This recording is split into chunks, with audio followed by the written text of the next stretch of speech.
The GPs are asking allocators for money, and at the end of the day, it's a relationship. And so you should always over communicate, is my word of advice. No one likes surprises. And there's this old adage, I used it recently. When you ask for money, you get advice. And then when you ask for advice, you get money. In the world of venture capital, where the conversations often focus on either the mega funds or these mega unicorn companies, there's a huge piece to the equation that's missing, and that's the limited partners and the allocators that provide a lot of the capital to this ecosystem. And I'm your host, Marcos Fernandez, to provide a little bit of visibility to this ecosystem. I'm fortunate to be one of the co-founders and the managing partner of Fiat Ventures, an emerging manager. And on LP Uncovered, we want to give a voice to these crucial investors. The goal of this is to help you get a better sense of the people who are leading this innovative industry. Today is a very special episode. Octavio Sandoval, he's a principal at Illumen Capital.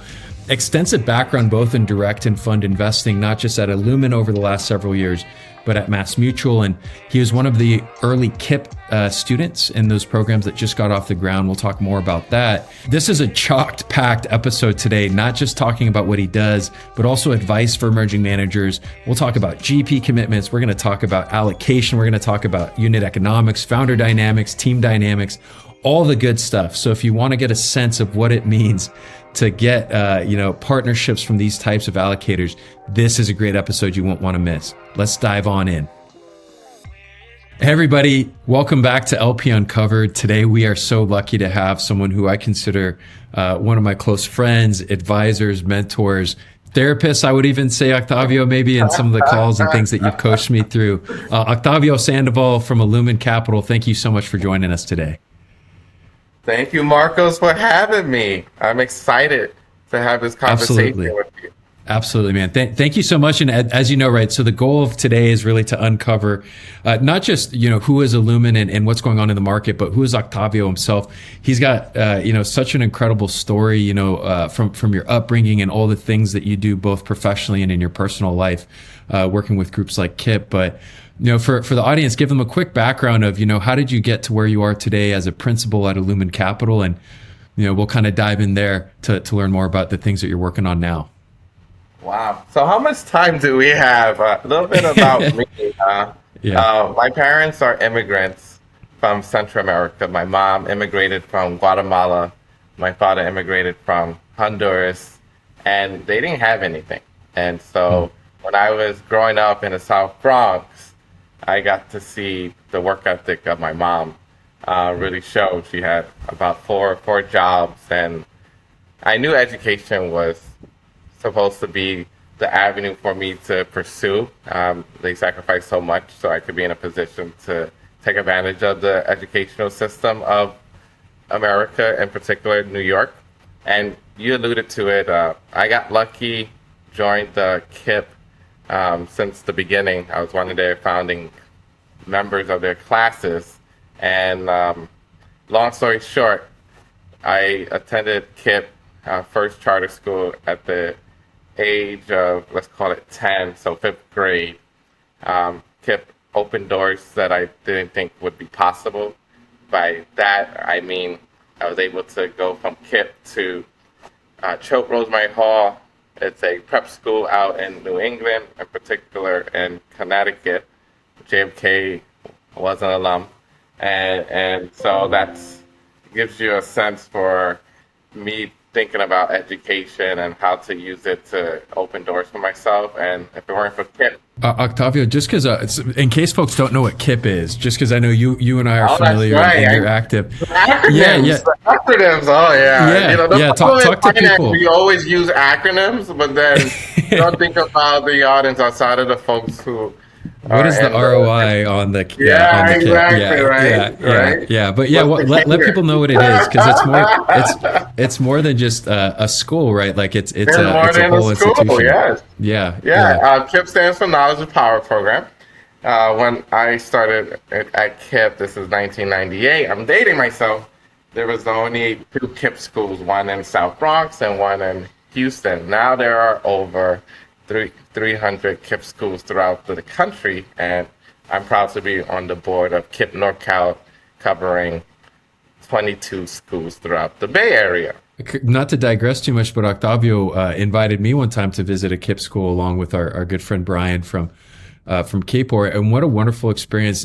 These are schools that aren't just you walk into a classroom. There's a lot of structure where there's typically not, opening up doors for people who don't have access to it. And we walked into a classroom, I think, of first graders or second graders, and they're telling me what university they want to go to, which is just such an incredible motion to teach kids who typically don't have access to these resources to plan ahead and to think in that way. It's such a powerful thing. So not to digress too much, but Octavio, you're like, when you talk about the power of education, you got to see it and you're passing it along now, which is great. And so when I was at KIPP, the university I wanted to go to is Cornell. I'm actually wearing the Cornell class ring. I graduated in 2010, and I was fortunate to get into Cornell, and I really took advantage of my opportunity there.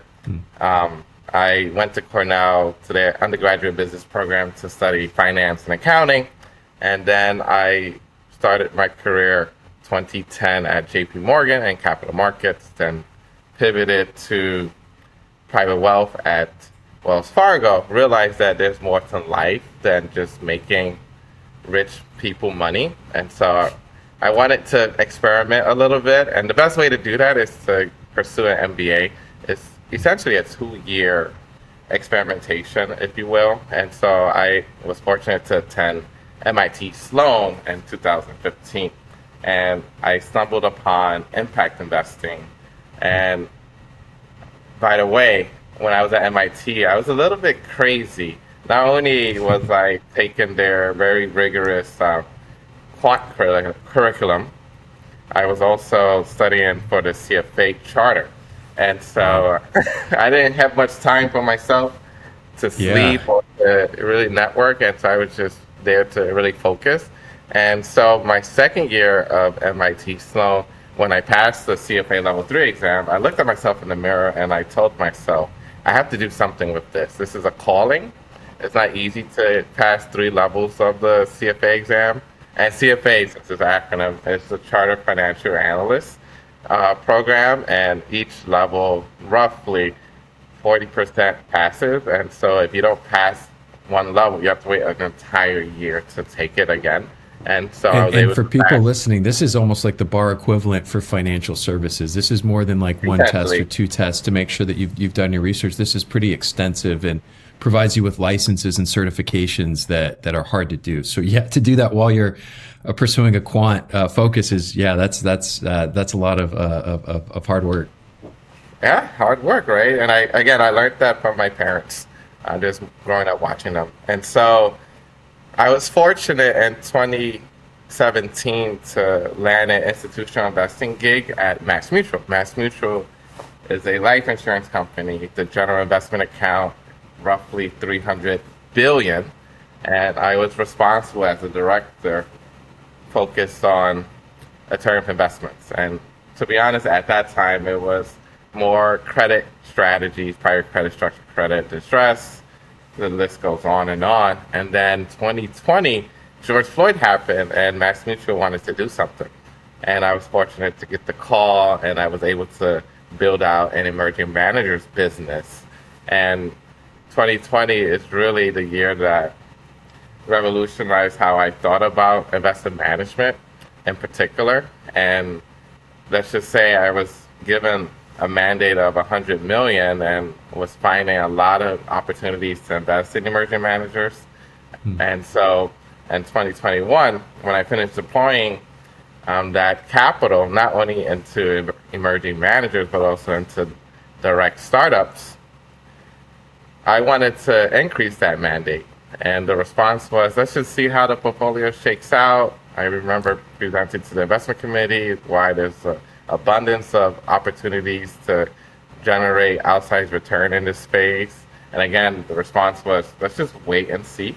And I didn't want to wait to see how the portfolio shakes out. So I tested the market, was fortunate to submit an application to Illumen Capital. I was fortunate to beat out 600 applicants to become the director of investments at Illumen. And what resonated with me was Illumen was fighting a pain point or addressing a pain point in the market. And that pain point is very simple. The market isn't inclusive because we have a lot of inherent biases. We all have inherent biases. So Illumin's secret sauce is to allocate to GPs, established GPs, emerging managers, and work with them by having them go through our bias reduction curriculum so that they can make not only better business decisions internally, but better investment decisions. And then they're probably in a position to influence these companies, and so help these companies see that by checking their inherent biases at the door, that this is alpha generating strategy, or this is a way to create a competitive edge. And so joined Illumen November 2021. Since then, it's been a beautiful journey. When I was at Illumen in 2017, I believe there was 2021, I believe that there was just 88 million assets under management. And we threefold that in a few years. And we probably can't talk about our fundraising, so we'll just that. But, That's okay. we have grown a ton. We have grown a ton. Yeah. And it's just exciting to be here talking about Illumin and our investment thesis. Yeah, and I'd say even before we jump into the things that you're working on today, maybe talk really quickly, because there's so many wonderful people at Illumin that I know I've gotten to meet outside of yourself. Joanna, Maria, Jeremy, the whole team, even under Darren, has the same kind of ethos about it. So before we jump into investment strategy and how you're deploying, talk a little bit about what attracted you and how that aligns with the values that you talked about growing up with. What are kind of the main mission statements, and then how do you take that into practice when you think about making investments? Oh yeah, for sure.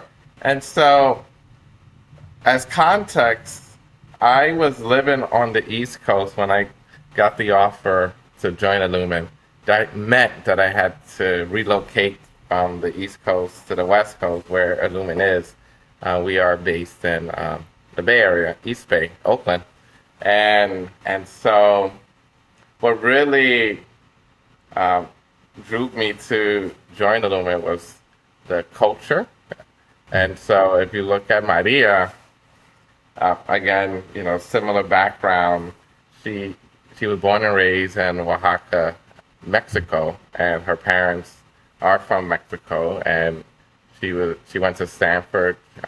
She was able to capitalize on the opportunities that were provided to her by being in America and working extremely hard, and so that resonated with me. And so in our business, again, we try to back GPs that gets it, and at the GP level, it's extremely hard to get there, and there's a required hunger, there's a required ethos, required work ethic that you need to make it to the next level. And so as an institutional investor, we try to back the next generation of GPs, and by getting to know how they overcome adversity, or how they think about pain points and how they plan to address those, really resonated with me, because we want to grow together, and the best way to grow together is through common beliefs and through conflict, if you will.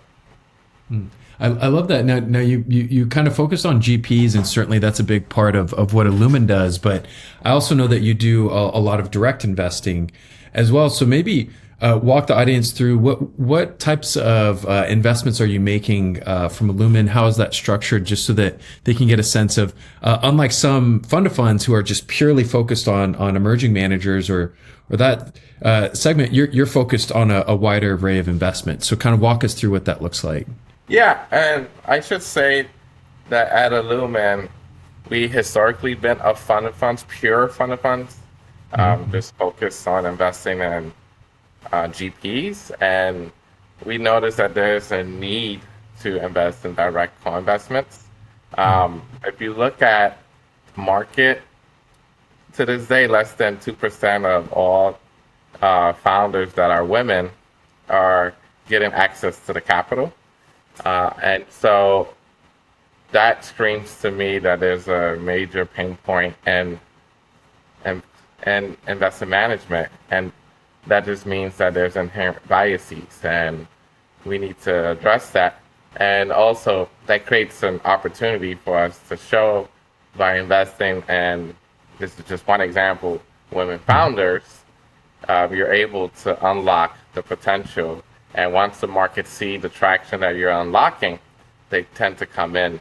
And so, as part of our co-investment strategy, I won't give you too much of the secret sauce, but we like to leverage the underwriting of our GPs. And so we already have a robust and rigorous investment screening process. And so once we decide to allocate to a GP, and if we're doing our fiduciary duty right, meaning we're reading every quarterly investor report, we're going to every annual general meeting, we know the companies that GPs are excited about, and there's obviously mission alignment, it shouldn't be hard for us to invest alongside them when it comes to these co-investments. So what good looks like, if we invested in a seed fund, so this is a fund that invests in at the seed stage, and they take their pro rata at the Series A for a company, and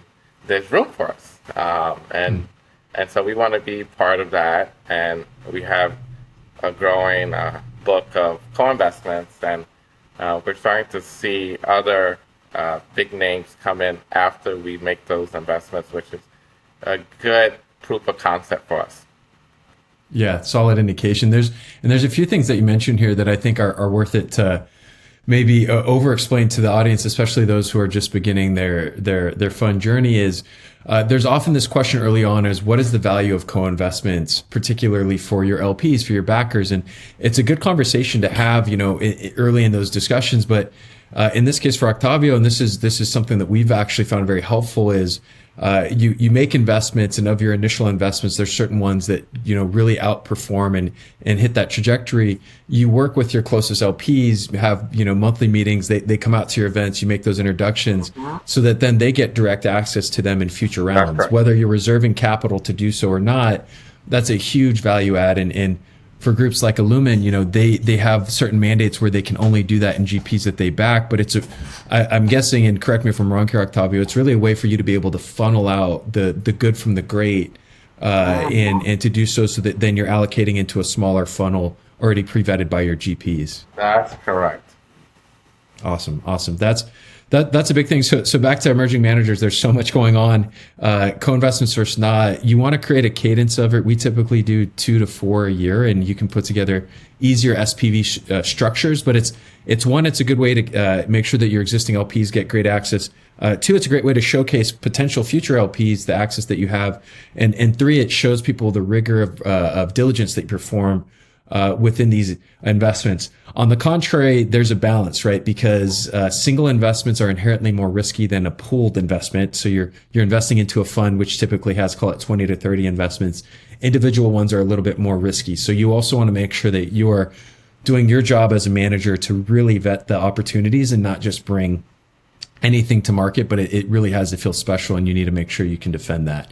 And that's why in our process we leverage signals. And so again, back to that case study, what good looks like if we invested in a seed stage fund, meaning that they invest in seed stage companies, and that company has a lot of traction to earn a Series A, if you will. That Series A, what we look for, the question we would ask is that Series A led by an external investor? So is it priced by an external investor? And that's a good signal that that company is on the right track. Yeah, I love that. Let's talk about signals for a bit, specifically on the direct side. But you mentioned so net new investor, and hopefully through a competitive round, so the market's really telling you what it should be priced at. What are the other things that you're looking for when you're trying to identify the opportunities that you should consider for an investment directly? Yeah, do we believe the TAM is, I should say, total addressable market? I thought There you go. I said TAM. Um, yes, TAM, total addressable market. It has to be a big TAM, meaning that there's a Yeah. big problem. Um, there's a pathway for this company to take a big piece of the market, and so that's very very important to us. We focus on unit economics. We're not in 2021 where it was grow at all costs. We want to make sure that the founder, even at the earlier stages, it's really focused on having strong unit economics, and that's just a few nuggets that we try to share with not only our LPs but prospective LPs as well.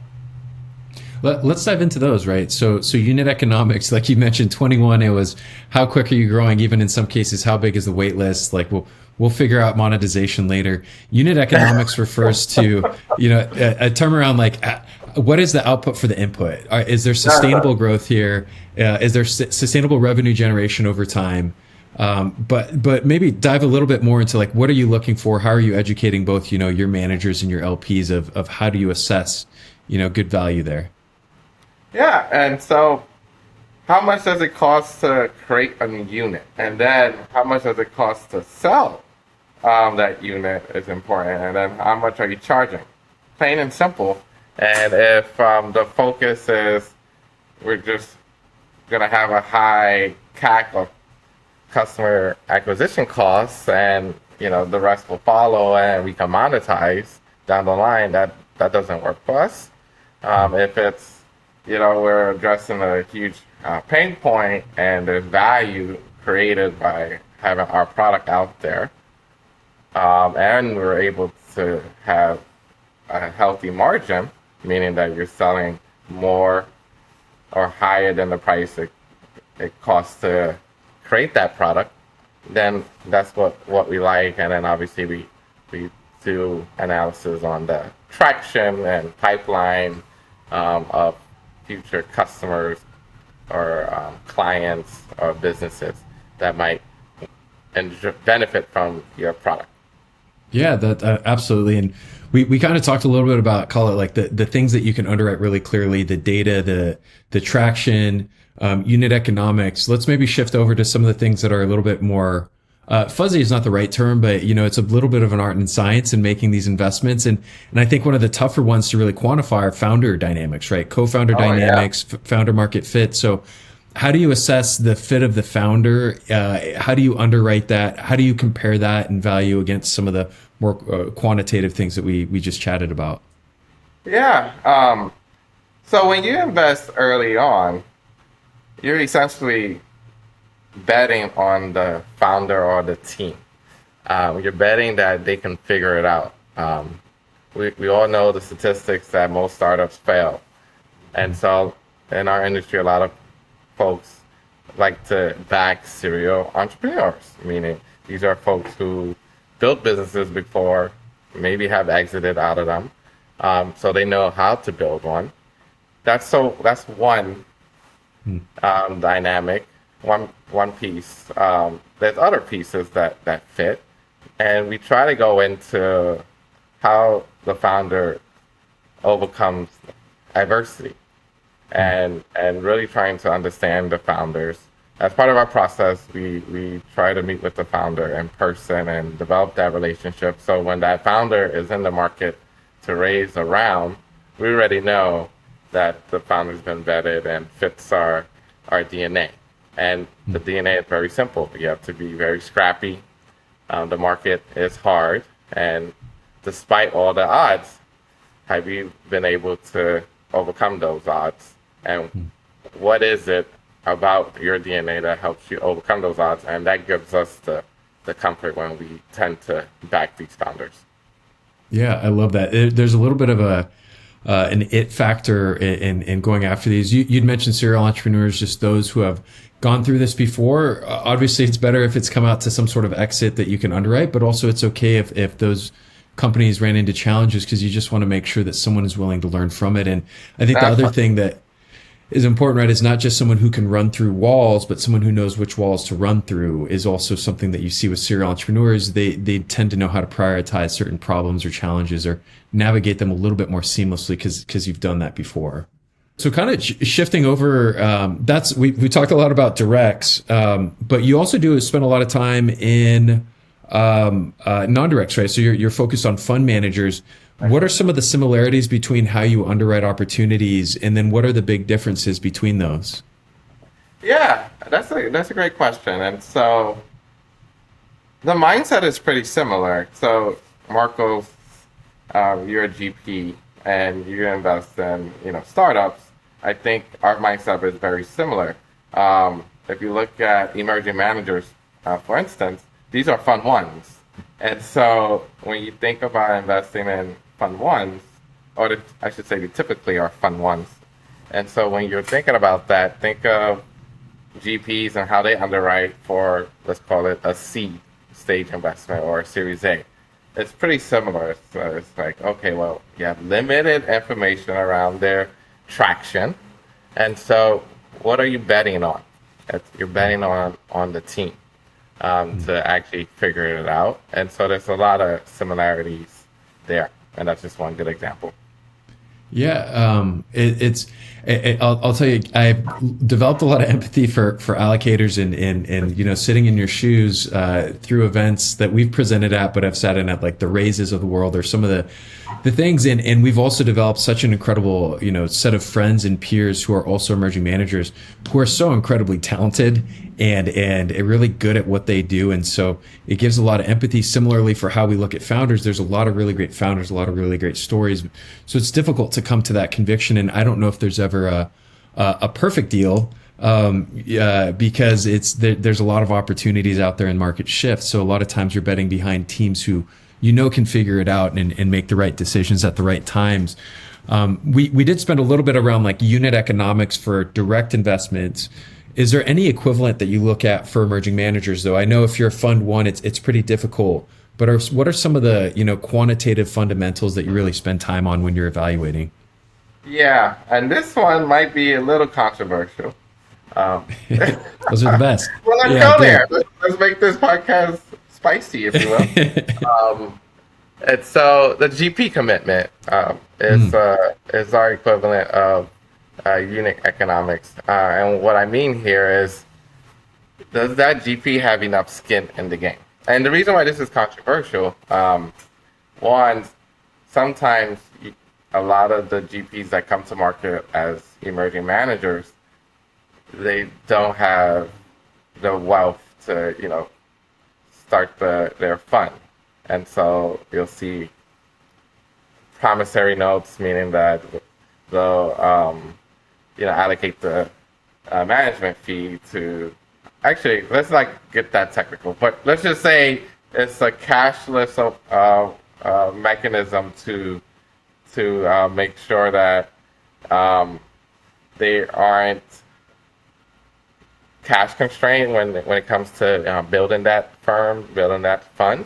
And if you take a step back, the reason why we like skin in the game is because the chances of success is a lot more. If you put all of your net worth into a business, then chances are you're going to fight and pivot so that that business can be successful. Now, if you're not putting any skin in the game, as soon as something gets hard, my fear is that they'll walk away.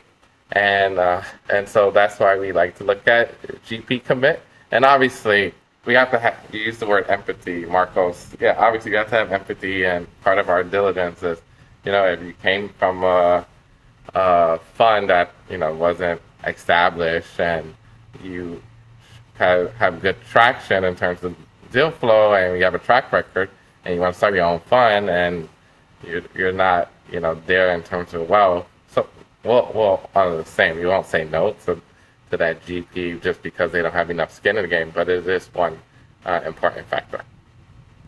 I think it's a great call out, and to dive a little bit more just for the audience, and I know a lot of the fund managers will know this, but GP commitments are very common in the industry. Essentially what it's saying is I will match my LP investors with an investment of my own. Typically you see for emerging managers, especially those who don't have established track records, around 1%. You'll see this with established funds as high as even, call it 3 or 4%, depending on how much capital is being raised. The equivalent, right? So if you have a 1% GP commit, you raise a $30 million vehicle, it's a $300,000 investment from you as a GP saying, you are putting your money in LP. I am also putting my money in.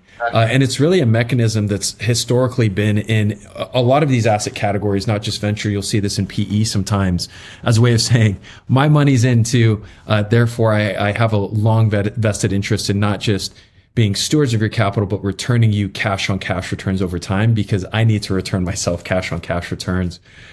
Yeah. And some of the mechanisms Octavio mentioned, there's management fee offsets. So instead of taking that into the management company, you can offset it. There's a tax advantage strategy.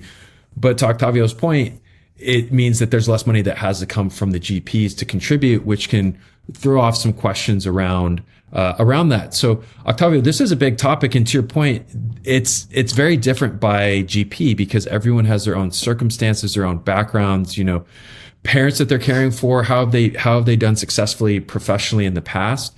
How do you recommend GPs approach this topic with their LPs? Because it is a very important one that's almost not really talked about as often until you're almost towards the finish line of a diligence process. So what do you recommend to GPs who are kind of struggling with this? How do you bring it up to LPs? How should you position it? What do you want to make sure that you address in a very straightforward and clear way? Obviously, terms and conditions vary by GP. And, the GPs are asking allocators for money. And at the end of the day, it's a relationship. And so you should always over communicate is my word of advice. No one likes surprises.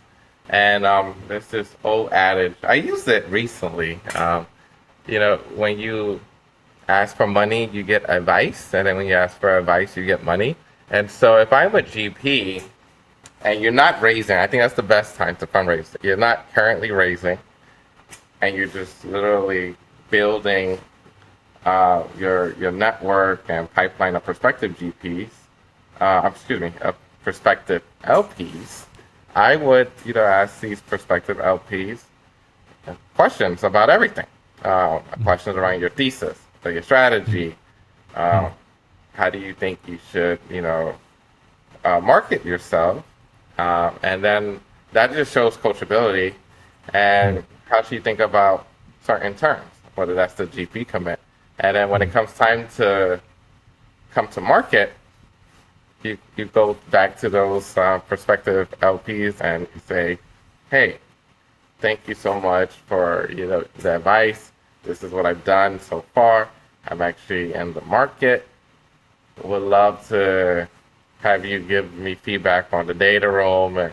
And that prospective LP is so invested in you, and you just reminded that LP that, chances are that LP would, if they don't do anchor checks, they'll come into your fund, because it's a relationship business and they see how coachable you are. They see how you're able to, make shifts or pivot. And so it should be easier for that prospective LP, assuming that LP has dry powder to allocate to your fund. Yeah, I love this. This might be one of the best pieces of advice that we've had on this podcast. So like all these things, I'm gonna no. Seriously though, is I think there's a perception, and you see this from founders too. Is I'm not going to engage with you until like there is a wallet open moment. So like, okay, I'm in market. Are you in or are you not in? But it's relationship. And unlike a founder to venture where typically it's shorter cycles. Let's talk a bit about the GP to LP, right? These are years-long relationships that need to be cultivated.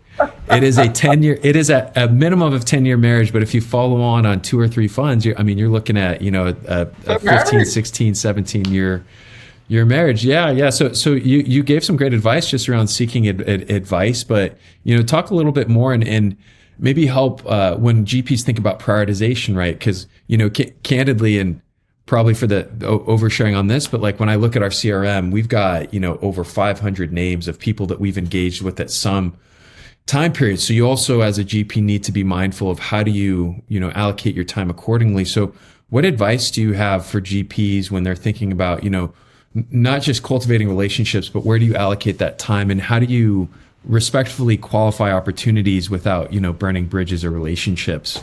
How have you seen that kind of done in a good way? Again, take a step back. To be a successful GP, you have to raise money. You have to source the best deals, get into the best deals.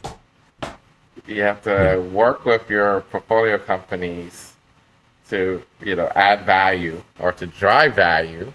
And then if that's successful, you have to do it all over again. And so, yeah, and it's a cycle that repeats itself over and over and over again. And so that just tells you you don't have that much time to just focus on one aspect of that cycle. And so, and that one aspect that we're talking about is, building the relationship so that you can fundraise. And so if I am on the board of an endowment and we don't do fund ones, and you want to spend 1 hour pitching me to think about allocating to you, and also as an institutional investor, we typically have rules, and one of the rules is we don't want to be more than 10% of a fund size. And if this endowment minimum ticket size is 10 million, and you're an emerging manager, let's call it in the VC space, wanting to raise 50 million, there's no way this endowment would entertain you, but yet you want to spend an hour pitching, hoping for the best, or swinging for the fences. And that's just a recipe for disaster. And again, that 1 hour of the pitch, and then you send a follow-up email, and then you send, updates, and once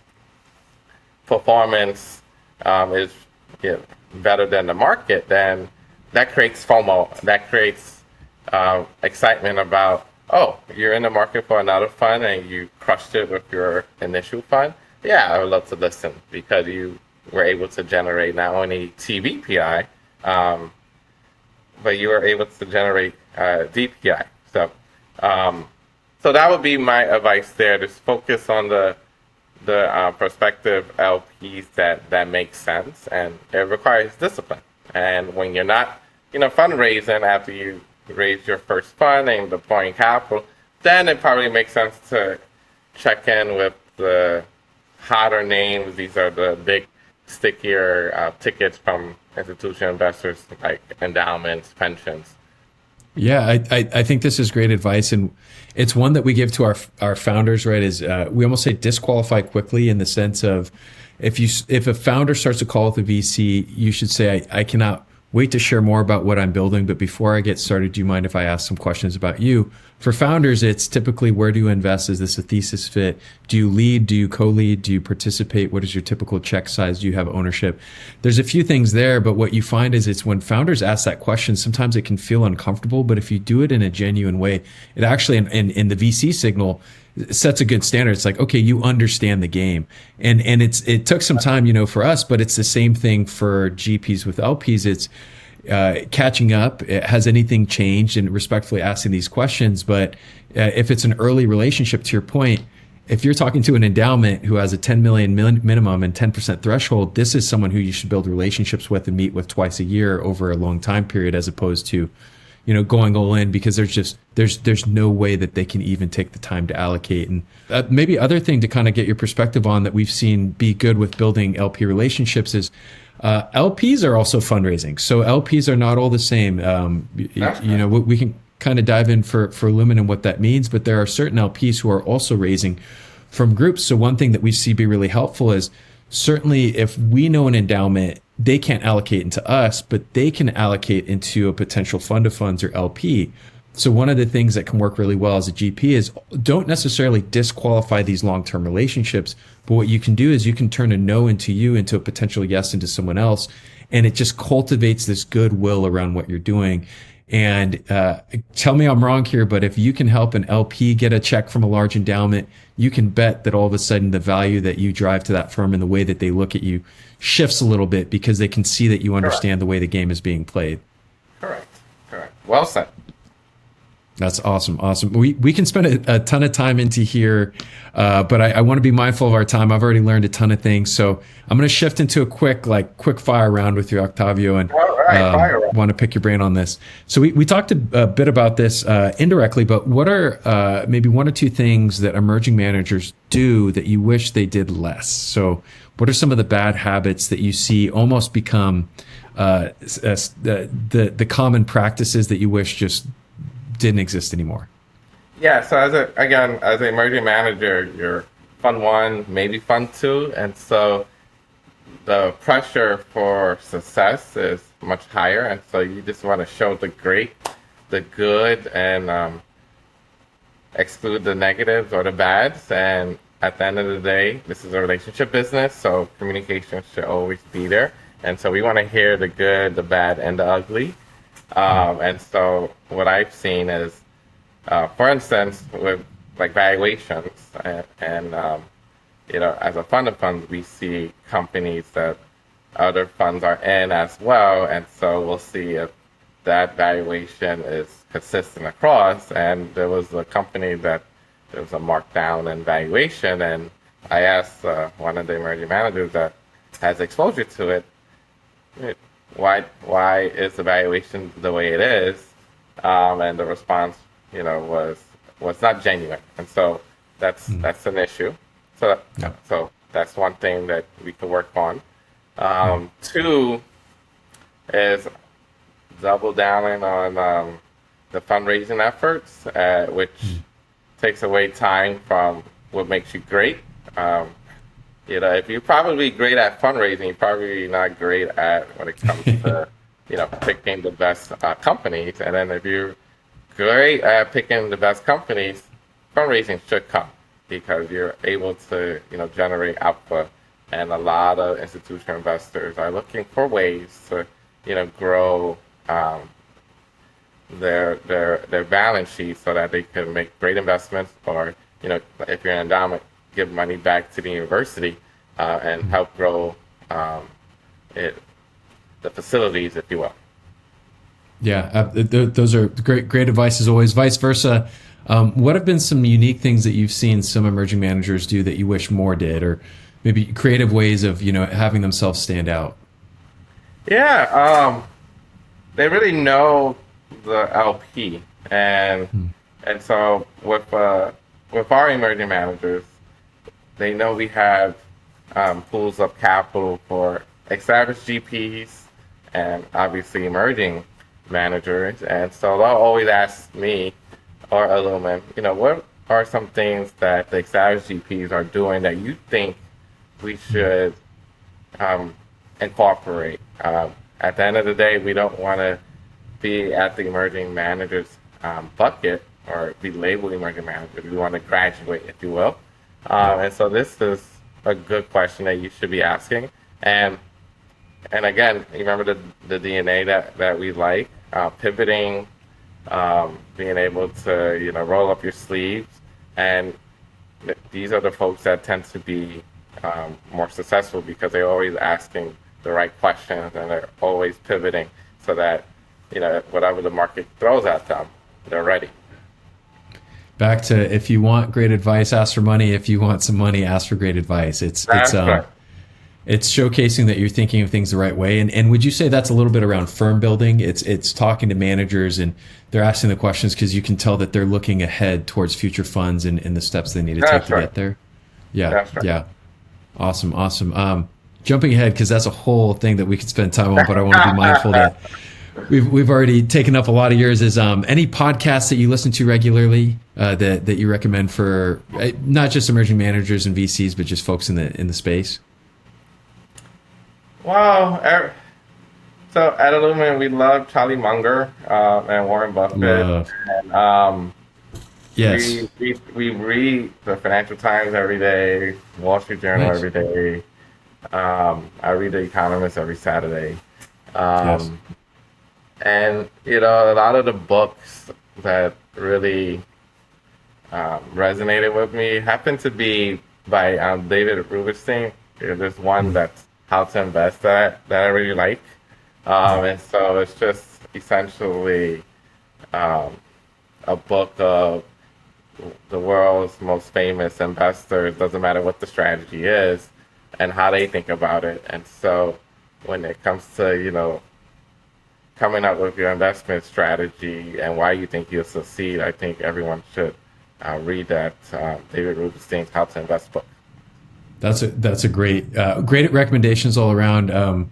For those listening who aren't as familiar, Charlie Munger was the business partner of Warren Buffett. I think Warren Buffett is more of the forward-facing individual, most notably known for his letters. But Charlie Munger was a phenomenal investor, but also a wonderful human being who really encapsulates human character and doing the right things into investing strategy and almost compounding not just interest in your investments, but relationships over time. And so I'll throw in a podcast. The Acquired podcast is a well-known one. They have a few great episodes on Charlie Munger. For anyone who is not familiar, those are really good ways to quickly just get a sense of probably one of the brightest minds and best, human beings in the investment world, that we've ever seen. So that's awesome.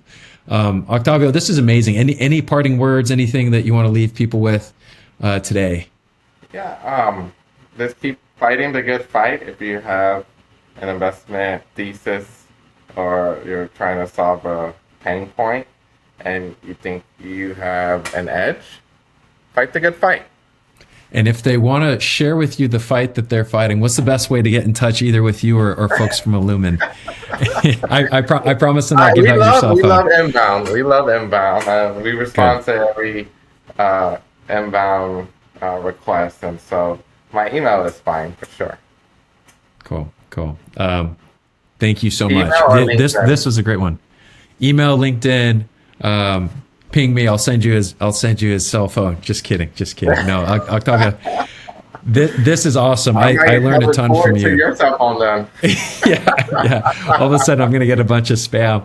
I'm happy to meet with any emerging manager and share notes. Unfortunately, my GP commitment keeps me from allocating to anything other than my own fund and my kids' diapers at this stage of life. So yeah, awesome. Thank you so much, Octavio. Learned a ton today, and just grateful to have you on here. Thank you. Thank you. That is one of my favorite episodes. Octavio is not just a great friend who tells it like it is, but he has such an eloquent way of keeping things very simple. What did I learn from this? Relationships matter. It's not about transactions. If you want great advice, ask for money. If you want money, ask for great advice. It's not just about presenting this picturesque view to your potential LPs and allocators. It's also about making sure that you're asking for advice, that they know that you're looking around corners, that they're helping be a part of that journey. That is incredibly important, not just in building trust, but them knowing that you are going to do what you say you're going to do. Thanks so much to Octavio. Shout out to Illumen, who is really doing some great things, both in the asset allocating as well as direct investment space. We've got a whole bunch more LP Uncovers coming your way that we're recording this week and next. I cannot wait to share with you more stories. But for now, I'm just grateful to have you listen in. And thanks again, Octavio, for joining us today. We'll see you on the next one.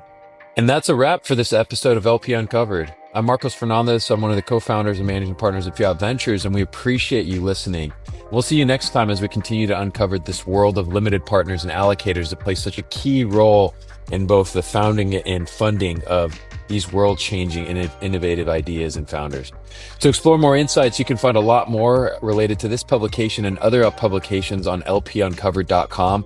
And I encourage you to take a look at a whole bunch of the different things that we have going on Uncovered Media. Get to know the teams, the theses, the founders, and everything that's driving the industry around us. We'll see you on the next episode.